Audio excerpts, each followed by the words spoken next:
ಯಾಕೋ ಇವತ್ತು ಸ್ವಲ್ಪ ಬೇಜಾರು ಅನ್ನಿಸ್ತಿದೆ. ಅಂದರೆ ಓದ್ಕೊಳ್ಳೋಕ್ಕೆ ಭಯ ಆಗ್ತಿದೆ ನನಗೆ. ಅಂದರೆ ಒಂಥರ ಫೀಲಿಂಗ್ ಇದು. ನೋಟಿಫಿಕೇಷನ್ಸ್ ಹತ್ರದಲ್ಲಿದೆ and exams back to back ಬರ್ತಿದೆ. ಆ್ಯಂಡ್ ಆಗಿರೋ ನೋಟಿಫಿಕೇಷನ್ಸ್ ಇದೆ. 30ಕ್ಕೇನೋ ಜುಲೈ 30ಕ್ಕೆ ಒನ್ ಆರ್ ಟು ನೋಟಿಫಿಕೇಷನ್ಸ್ ಇದೆ ಅಂತ ಹೇಳ್ತಿದ್ದಾರೆ. ಆ್ಯಂಡ್ KS ನೋಟಿಫಿಕೇಷನ್ನು ರೀಸೆಂಟ್ಲಿ ಅನೌನ್ಸ್ ಮಾಡ್ತೀವಿ ಅಂತ ಹೇಳ್ತಿದ್ದಾರೆ. ಸೊ ಅಂದರೆ ಅದೇನಾಗ್ತಿದೆ ನನಗೆ, ನನ್ನ ಮನಸ್ಸಲ್ಲಿ ಅನಿಸ್ತಿರೋದು ತುಂಬ ಸ್ಟ್ರೆಸ್ ಫೀಲ್ ಅನಿಸ್ತಿದೆ. ಜೊತೆಗೆ ಬಿಸ್ನೆಸ್ ಬಗ್ಗೆ ಜಾಸ್ತಿ ಗಮನ ಕೊಡೋಕ್ಕಾಗ್ತಿಲ್ಲ. ಅಂದರೆ ಆರ್ಡರ್ಸು ಕರೆಕ್ಟಾಗಿ ಟ್ರ್ಯಾಕ್ ಮಾಡೋಕ್ಕಾಗ್ತಿಲ್ಲ. ಆ್ಯಂಡ್ ಕಾಮರ್ಸ್ ಬಿಸ್ನೆಸ್ ಗೊತ್ತೇ ಇದೆಯಲ್ಲ ನಿಮಗೆ ಯಾವ ರೀತಿ ಅಂತ. ಅಂದರೆ ಫೋಟೋಸ್ ಎಲ್ಲ ತೆಗಿಬೇಕು. ಲೈಕ್ ಯಾವುದೇ ಪ್ರಾಡಕ್ಟ್ಸ್ ಇರಲಿ, ನಾವೇನೇ ಇದು ಮಾಡ್ತಿರಲಿ, ಆ ಫೋಟೋಸ್ ಎಲ್ಲ ಅಪ್ಲೋಡ್ ಮಾಡೋದು ಒಂದು ದೊಡ್ಡ ಕೆಲಸ ಅದರಲ್ಲಿ. ಸೊ ನನಗೆ ಅದ್ರ ಬಗ್ಗೆ ಗಮನ ಕೊಡೋಕ್ಕಾಗ್ತಿಲ್ಲ. ಫಸ್ಟ್ ಥಿಂಗ್ ಅದು ಸ್ವಲ್ಪ ನನ್ನ ಲೋಗೆ ಕಾರಣ ಆಗಿದೆ ಈಗ. ಅಂದರೆ ಮುಂಚೆ ಎಲ್ಲ ಕರೆಕ್ಟಾಗಿ ಮಾಡ್ತಿದ್ದೆ. ಏನು ಪ್ರಾಡಕ್ಟ್ಸ್ ಯಾವ ರೀತಿ ಯಾವತ್ತು ತಂದಿದ್ರೆ ಅವತ್ತೇ ಫೋಟೋಸ್ ತೆಗೆಯೋದು, ಅಪ್ಲೋಡ್ ಮಾಡೋದು ಹಿಂಗೆಲ್ಲ ಮಾಡ್ತಿದ್ದೆ. ಬಟ್ ಇವಾಗ ಎಷ್ಟು ಕೆಲಸ ಆಗಿದೆ ಅಂದರೆ ಓದ್ಕೊಳ್ಳೋದೊಂದು, ದಟ್ಟು ಸಿಲಬಸ್ ವೈಸ್ ಓದ್ಕೋಬೇಕು ಆ್ಯಂಡ್ ನೋಟಿಫಿಕೇಷನ್ಸ್ನ ದೃಷ್ಟಿಲಿ ಇಟ್ಕೊಂಡು ಓದ್ಕೋಬೇಕು. ಯಾವ್ಯಾವ ಎಕ್ಸಾಮ್ಸು ಅದು ಏನು ಅಕ್ಟೋಬರ್ ನವಂಬರಲ್ಲಿ ಎಲ್ಲ ಎಕ್ಸಾಮ್ಸ್ ಮುಗಿಸ್ತೀವಿ ಅಂತ ಹೇಳ್ತಿದ್ದಾರೆ. ಈವನ್ KS ನೋಟಿಫಿಕೇಷನಿಗೆ ಬಿಟ್ಟರೂ ಕೂಡ ಆಲ್ಮೋಸ್ಟ್ ನವಂಬರ್ ಆರ್ ಡಿಸೆಂಬರಲ್ಲಿ ಎಕ್ಸ್ಪೆಕ್ಟೆಡ್ ಇದೆ ಪ್ರಿಲಿಮ್ಸು. ಸೊ ಅದಕ್ಕೆ ಓದ್ಕೋಬೇಕು ಆ್ಯಂಡ್ ನೋಟ್ಸ್ ಮಾಡ್ಕೋಬೇಕು, ರಿವಿಷನ್ ಮಾಡಬೇಕು ಆ್ಯಂಡ್ ಬಿಸ್ನೆಸ್ ಕೆಲಸಗಳು ನೋಡ್ಕೋಬೇಕು, ಫೋಟೋಸ್ ತೆಗಿಬೇಕು, ಅಪ್ಲೋಡ್ ಮಾಡಬೇಕು ಆ್ಯಂಡ್ ಅದನ್ನೆಲ್ಲ ಟೈಟಲ್, ಡಿಸ್ಕ್ರಿಪ್ಷನ್ ಅದೆಲ್ಲ ಇರುತ್ತೆ. ಕಾಮರ್ಸ್ ಬಿಸ್ನೆಸ್ ಬಗ್ಗೆ ಯಾರಿಗೆ ಐಡಿಯಾ ಇದೆ ಅವ್ರಿಗೆ ಗೊತ್ತಿರುತ್ತೆ ಎಷ್ಟು ಕೆಲಸ ಇರುತ್ತೆ ಅದರಲ್ಲಿ ಅಂತ. ಇದ್ರ ಜೊತೆಗೆ ಮತ್ತು ಮನೆ ಕೆಲಸ ಆ್ಯಂಡ್ ಮಾನ್ವಿ ಯಾವಾಗಾದರೂ ಹಠ ಮಾಡಿದಾಗ ಇವಾಗ ಸ್ವಲ್ಪ ಅದು ಅಂದರೆ ಮನೆ ಕೆಲಸ ಯಾರೂ ಮಾಡ್ಕೊತಿಲ್ವಾ, ಯಾರೂ ಓದ್ತಾನೆ ಇಲ್ವಾ, ಯಾರೂ ಕೆಲಸನೇ ಮಾಡ್ತಿಲ್ವಾ ಅಂತಲ್ಲ. ನನಗೆ ಪರ್ಸ್ನಲಿ ಯಾಕೋ ತುಂಬ ಸ್ಟ್ರೆಸ್ ಅನ್ನಿಸ್ತಿದೆ. ಅದ್ರ ಜೊತೆ ನಾವು ಇಷ್ಟು ಕಷ್ಟಪಡ್ತಿದ್ರು ಮತ್ತು ಆಗುತ್ತೋ ಇಲ್ವೋ ಅನ್ನೋ ಡೌಟು. ಅಂದರೆ ಜಾಬ್ ಬಗ್ಗೆ ಆಗುತ್ತೋ ಇಲ್ವೋ ಅನ್ನೋ ಡೌಟ್ ಥರ ನಾನು ಮಾತಾಡ್ತಿಲ್ಲ. ಅಂದರೆ ಓಕೆ, ನಾನು ಓದೋದ್ರ ಮೇಲೆ ನನಗೆ ನಂಬಿಕೆ ಇದೆ and next at least tough fight ಆದರೂ ನಾನು ಕೊಡ್ತೀನಿ ಅನ್ನೋ ನಂಬಿಕೆ ನನ್ನ ಮೇಲಿದೆ. ಹೇಗೆ ನಮಗೆ ಫಸ್ಟ್ ಥಿಂಗ್ ಕಾನ್ಫಿಡೆನ್ಸ್ ಇರಬೇಕು ಆ್ಯಂಡ್ ನಾನು ವರ್ಕ್ ಮಾಡ್ತಿದ್ದೀನಿ ಅದಕ್ಕೋಸ್ಕರ. ಅಂದರೆ ನಾನು ಸುಮ್ಮನೆ ಎಕ್ಸ್ಪೆಕ್ಟ್ ಮಾಡ್ತಿಲ್ಲ. ಎವ್ರಿ ಡೇ 3:30 ಎದ್ದೇಳ್ತಿದ್ದೀನಿ, ಅಷ್ಟೊತ್ತು 7ವರೆಗೂ ಓದ್ಕೊತಾ ಇದ್ದೀನಿ. ಅದು ಏನು ಅವತ್ತಿನ ಡೇ ಏನೇನು ಕಂಪ್ಲೀಟ್ ಮಾಡ್ಬೇಕು ಅಂದ್ಕೊಂಡಿದ್ದೀನಿ ನಾನು. ಮೋಸ್ಟ್ ಆಫ್ ದ ಸಿಲೆಬಸ್ಸು ಅಂದರೆ ಆ ಪ್ಲ್ಯಾನಿಂಗಲ್ಲಿ 3:30 to 7 ಟೈಮಿಂಗ್ಸಲ್ಲೇ ಆಲ್ಮೋಸ್ಟ್ ಒಂದು 70 to 80% ಕವರ್ ಆಗಂಗೆ ಆ ಸಿಲೆಬಸ್ ಎಲ್ಲನೂ ಇದರಲ್ಲಿ ಕವರ್ ಆಗಂಗೆ ನೋಡ್ಕೊತಾ ಇದ್ದೀನಿ. ಅಂದರೆ ಫುಲ್ ಡೇ ಮತ್ತು ಏನಾದ್ರು ಕೆಲಸಗಳು ಬಂದು ಅಥವಾ ಏನಾದ್ರು ಆರ್ಡರ್ ಡಿಸ್ಪ್ಯಾಚ್ ಮಾಡೋದು, ಆ ಕೆಲಸ ಅಥವಾ ಮನೆ ಕೆಲಸ ಯಾವುದೋ ಒಂದು ಜಾಸ್ತಿ ಆಗಿಬಿಟ್ರೆ ಇದು ಪೆಂಡಿಂಗ್ ಉಳಿದೋಗುತ್ತೆ. ಮತ್ತು ಡೇ ಹೋಗ್ತಾ ನನಗೆ ಇಂಟ್ರೆಸ್ಟ್ ಬರೋಲ್ಲ ಓದ್ಕೊಳ್ಳೋಕ್ಕೆ. ಆದ್ದರಿಂದ ಮಾರ್ನಿಂಗೇ ಸ್ವಲ್ಪ ಮುಗಿಸೋ ರೀತಿ ಪ್ಲ್ಯಾನ್ ಮಾಡಿಕೊಂಡು ಆದಷ್ಟು ಮಾಡ್ತೀನಿ.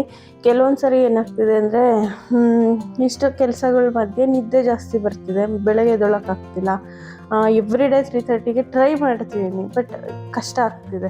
ಯಾಕಂದರೆ ಮಾರ್ನಿಂಗ್ ನೈಟ್ ಕೆಲವು ಸರಿ 11-11:30 ಆಗೋಗುತ್ತೆ ಮಲಗೋದು. ಮತ್ತು 3:30ಗೆ ಎದ್ದೇಳೋದು ಅಂದರೆ ಮತ್ತೆ ಅದು ಏನು ಪೀಸಾಗಿರುತ್ತಾ ಇಲ್ಲ. 7ಗೆ ಮುಗಿಸಿದ್ಮೇಲೆ ಓದೋದು, ಮತ್ತು ತಿಂಡಿ ಮಾಡಬೇಕು, ಅಡುಗೆ ಕೆಲಸಗಳು ನೋಡ್ಕೋಬೇಕು, ಮಾನ್ವಿನ ರೆಡಿ ಮಾಡಬೇಕು, ಸ್ಕೂಲ್ ಅದೆಲ್ಲ ನನ್ನ ಜವಾಬ್ದಾರಿನೇ. ನಾನು ಇಲ್ಲ ಅಂತ ಹೇಳ್ತಿಲ್ಲ.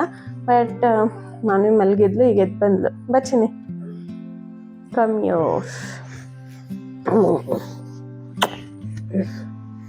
ಸ್ಕೂಲಿಂದ ಬಂದು ಮಲಗಿದ್ಲು. ಸೊ ಈಗ ಎದ್ದು ಬಂದ್ಲು. ಯಾವಾಗಂದರೆ 3 to 4 o'clock ಹಂಗೆ ಮಲಗ್ತಾಳೆ. 3:30 4 o'clock. ಇಷ್ಟೊತ್ತಿಗೆ ಇವತ್ತು ಆ್ಯಕ್ಚುಲಿ ಲೇಟಾಗಿ ಎದ್ದಿದ್ದಾಳೆ. ಆಲ್ಮೋಸ್ಟ್ 6:30 ಹಂಗೆ ಎದ್ದೇಳ್ತಾಳೆ. ಎದ್ಬಿಟ್ಟು ಸ್ವಲ್ಪ ಮುಖ ತೊಳ್ಕೊಂಡು ಅವಳದು ಹೋಮ್ವರ್ಕ್ ಇರುತ್ತೆ. ಇವತ್ತು ಲೆಟರ್ ಕೊಟ್ಟಿದ್ದಾರೆ ಅಲ್ವಾ ಚಿನ್ನಿ? ಕೊಟ್ಟಿದ್ದಾರಾ? ಬರ್ದ ಚೆನ್ನಾಗಿ ಸ್ಕೂಲಲ್ಲಿ? ಅದು ಹೋಮ್ವರ್ಕ್ ಕೊಟ್ಟಿದ್ದಾರೆ ಇವತ್ತು. ಅದಕ್ಕೆ ಸ್ಟಾರ್ ಹಾಕಿದ್ರ ನಿನಗೆ? ಇವತ್ತು ಸ್ಟಾರ್ ಹಾಕಿಸ್ಕೊಂಡ್ಬಂದಿದ್ದಾಳೆ. ಅಂದರೆ ಕೈಗೆ ಹಾಕ್ತಾರಲ್ಲ ಮಕ್ಳಿಗೆ ಸ್ವಲ್ಪ ಎಂಕರೇಜ್ಮೆಂಟ್ ಇರಲಿ ಅಂತ. ಸೊ ಆ ರೀತಿ ನಡೀತಾ ಇದೆ ಸದ್ಯಕ್ಕೆ. ಬಟ್ ಯಾಕೋ ಇವತ್ತು ತುಂಬ ಬೇಜಾರು ಅನ್ನಿಸ್ತಿದೆ. ನೋಡೋಣ, ಸ್ವಲ್ಪ ಓದ್ಕೊಂಡ್ರೇ ಇದು ಸ್ವಲ್ಪ ಕಡಿಮೆ ಆಗೋದು ಇದು ಅನ್ನೋದು. ಅಂದರೆ ಲೋ ಆಗಿದ್ದಾಗ ಜಾಸ್ತಿ ಓದಿದಷ್ಟು ಸ್ವಲ್ಪ ನಮ್ಮ ಎನರ್ಜಿ ಬೂಸ್ಟ್ ಆಗುತ್ತೆ. ನನಗೆ ಹಂಗೆ ಅನಿಸುತ್ತೆ, ನಾನು ಫಾಲೋ ಮಾಡೋದದು. ಅದಕ್ಕೆ ಸ್ವಲ್ಪ ಜಾಸ್ತಿ ಓದೋಣ ಅಂತ ಇವತ್ತು ನೈಟು ಕೂಡ ಸ್ವಲ್ಪ ಇಟ್ಕೊಂಡಿದ್ದೀನಿ. ಇವಳಿಗೆ ಸ್ವಲ್ಪ ವರ್ಕ್ ಮಾಡಿಸಿ, ಏನಿಲ್ಲ 1/2 ಪೇಜ್ ಕೊಡ್ತಾರೆ. ಅಂದರೆ ಲೆಟರು ಆಲ್ಮೋಸ್ಟ್ ಒಂದು 8 to 10 ಟೈಮ್ಸ್ ಬರೆಯೋಂಗೆ ಹೋಮ್ವರ್ಕ್ ಇರುತ್ತೆ. ಬಟ್ ಈ ಏಜಿಗೆ ಜಾಸ್ತಿನೇ ಅನ್ನಿಸ್ತಿದೆ ನಂಗೆ. ಆವಾಗ ಏನು ಏನಪ್ಪ ಅದು standing line, sleeping line, up ಕರು ಅಂತೆ, ಡೌನ್ ಕರು, ಸಿ ಕರು, ಡಿ ಕರು ಏನೇನೋ ಹೇಳ್ಕೊಡ್ತೀವಿ. ಇವ್ಳಿಗಿನ್ನೂ 3.5 years ನರ್ಸರಿಗೆ ಹಾಕಿದ್ದೀವಿ. ಚಿನ್ನಿ ಅವೆಲ್ಲ ಹೇಳ್ಕೊಟ್ಟಿದ್ದಾರಲ್ಲ ನಿನಗೆ? ಸ್ಟ್ಯಾಂಡಿಂಗ್ ಲೈನ್, ಸ್ಲೀಪಿಂಗ್ ಲೈನ್ ಎಲ್ಲ ಹೇಳ್ಕೊಟ್ಟಿದ್ದಾರಲ್ವಾ? ಅದು ಅಂದರೆ ಸಿಲೆಬಸ್ ಇವಳಿಗೆ ಜಾಸ್ತಿ ಇದೆ. ಇವಳು ಸ್ಟ್ರೆಸ್ ಮುಂದೆ ನಮ್ಮದೇನೋ ಅಲ್ವೇನೋ ಅನಿಸುತ್ತೆ. ಸೊ ನೋಡೋಣ, ಎಲ್ಲನೂ ಪರ್ಫೆಕ್ಟಾಗಿ ಮಾಡೋಕ್ಕೆ ಟ್ರೈ ಮಾಡ್ತಾ ಇದ್ದೀನಿ. ಆದರೂ ಯಾವುದೇ ಕಡಿಮೆ ಆದರೂ ಓದೋದು ಕಡಿಮೆ ಆಗಬಾರ್ದು ಅನ್ನೋದು ನನ್ನ ಟಾರ್ಗೆಟು. ಯಾಕಂದರೆ ಈಗ ಒಂದು ದಿನದ ನೋಡಬಾರ್ದಲ್ಲ, ನಾವು ಲೈಫ್ ಲಾಂಗ್ ನಮ್ಮನ್ನು ಕೈ ಹಿಡಿಯೋದೇ ನಾವು ನೋಡಬೇಕು. ಆ್ಯಂಡ್ ನನಗೆ ಬಿಸ್ನೆಸ್ ಐಡಿಯಾಸ್ ಎಲ್ಲ ಚೆನ್ನಾಗೇ ಇದೆ, ಅಂದರೆ ಅದೆಲ್ಲ ಚೆನ್ನಾಗೇ ಮಾಡ್ತಾ ಇದ್ದೀನಿ. ಆ್ಯಂಡ್ ಅದರಲ್ಲಿ ಪ್ರಾಫಿಟ್ ಕೂಡ ಚೆನ್ನಾಗಿದೆ, ಅರ್ನಿಂಗ್ಸ್ ಚೆನ್ನಾಗಿದೆ, ಎಲ್ಲ ಓಕೆ. ಮೋರ್ ದೆನ್ ಗೌರ್ಮೆಂಟ್, ರಿಯಾಲಿಟಿಯಾಗಿ ಹೇಳ್ಬೇಕಂದ್ರೆ ಗೌರ್ಮೆಂಟ್ ಜಾಬ್ಗಿಂತ ಅದರಲ್ಲಿ ಅರ್ನಿಂಗ್ಸ್ ಅನ್ನೋದು ಚೆನ್ನಾಗಿದೆ, ಅಂದರೆ ಫೈನಾನ್ಷಿಯಲ್ ವೈಸ್ ತೊಗೊಂಡ್ರೆ. ಬಟ್ ನನಗೆ ಅದು ಮಾಡೋದು ಇಷ್ಟ ಇಲ್ಲ. ನನಗೆ ಜಾಬಿಗೆ ಹೋಗಬೇಕು. ಅಂದರೆ ನನ್ನದು ಬೇರೆ ಥಾಟ್ಸ್ ಇದೆ. ಅದಕ್ಕೆ ಯಾವಾಗಾದರೂ ನೆಕ್ಸ್ಟ್ ವೀಡಿಯೋಸಲ್ಲಿ ಹೇಳ್ತೀನಿ ನಾನು. ಮೋಸ್ಟ್ ಥಿಂಗ್ ಈಗ ಒಂದು ಜಾಬ್ ಅಂದರೆ ಸೆಕ್ಯೂರ್ ಜಾಬು, ಫೈನಾನ್ಷಿಯಲಿ ಸ್ಟೇಬಲ್ ಆಗ್ತೀವಿ, ಆ್ಯಂಡ್ ಸೊಸೈಟಿಲಿ ಒಂದು ರೆಸ್ಪೆಕ್ಟ್ ಸಿಗುತ್ತೆ ನಮಗೆ, ಈ ರೀತಿಯೇ ಥಾಟ್ಸ್ ಇರುತ್ತಲ್ಲ. ಸೊ ಆ ಆಸ್ಪೆಕ್ಟ್ಸಲ್ಲಿ ನಂದು ಫೈನಾನ್ಷಿಯಲ್ ಆಸ್ಪೆಕ್ಟ್ ಬಿಟ್ಟು ಬೇರೆ ರೀತಿ ನಾನು ಯೋಚನೆಯಲ್ಲಿದ್ದೀನಿ. ಅದು ನೆಕ್ಸ್ಟ್ ಯಾವಾಗಾದ್ರೂ ಹೇಳ್ತೀನಿ. ನೋಡೋಣ, ಓದ್ಕೊಳ್ಳೋಕೆ ಟ್ರೈ ಮಾಡ್ತೀನಿ. ಟ್ರೈ ಮಾಡೋದೆಲ್ಲ ಓದ್ಕೊಳ್ಳೇಬೇಕು ಈಗ. ಬಟ್ ಬೇರೆ ಕೆಲಸ ಬ್ಯಾಲೆನ್ಸ್ ಮಾಡೋದು ಸ್ವಲ್ಪ ಕಷ್ಟ ಅನ್ನಿಸ್ತಿದೆ ನನಗೆ. ಅಂದರೆ ಮನೆ ಕೆಲಸಗಳಾಗ್ಬೋದು, ಅದು ಬಿಸ್ನೆಸ್ ವರ್ಕ್ಸು ಎಲ್ಲ ಹ್ಯಾಂಡಲ್ ಮಾಡೋದು ಹೆಂಗಾಗಿದೆ ಅಂದರೆ, ಈಗ ಸಪೋಸ್ ಬಿಸ್ನೆಸ್ ಅಂತಲೇ ತೊಗೊಳ್ಳಿ, ಆ ಎಲ್ಲ ಕೆಲಸ ನಾನು ಒಬ್ಬಳೇ ಮಾಡಬೇಕು.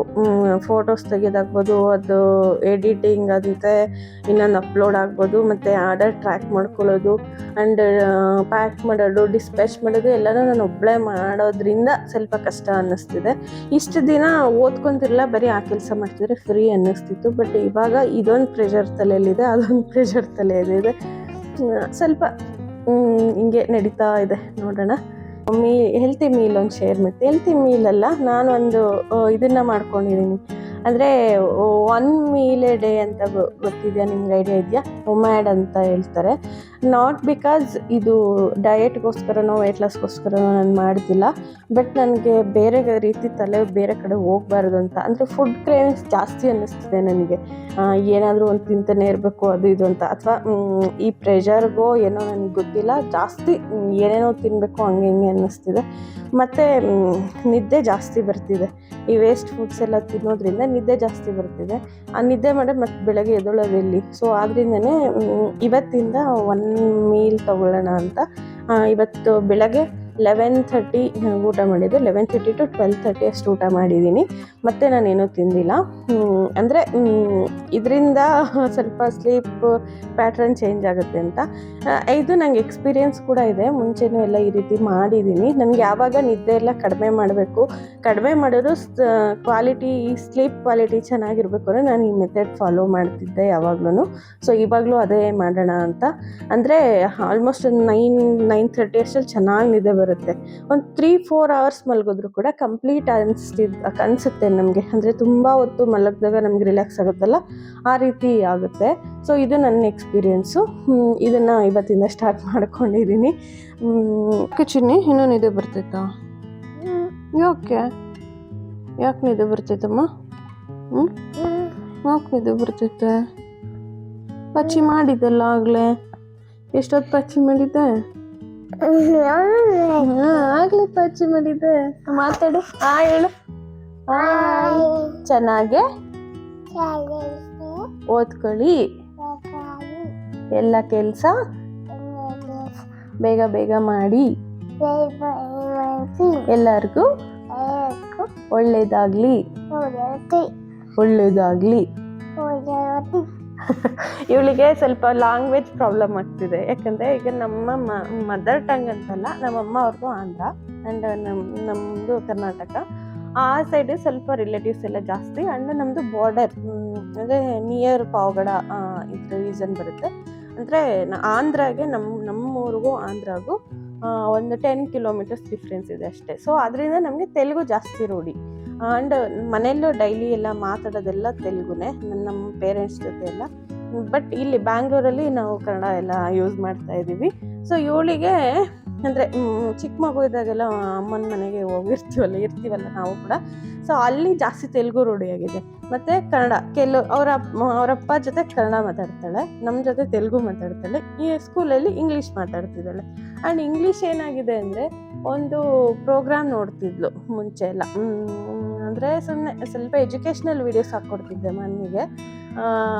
ಲೈಕ್ ಆಲ್ಫಾಬೆಟ್ಸು, ನಂಬರ್ಸು ಈ ರೀತಿ ಬರೋ ಅಂಥವು. ರೋಮಾ ಆ್ಯಂಡ್ ಡಯಾನಾ ಅಂತ ಒಂದು ಯೂಟ್ಯೂಬ್ ಚಾನಲ್ ಇದೆ. ಅದರಲ್ಲಿ ಎಜುಕೇಷ್ನಲ್ ವೀಡಿಯೋಸ್ ಹಾಕ್ಕೊಡ್ತಿದ್ದೆ.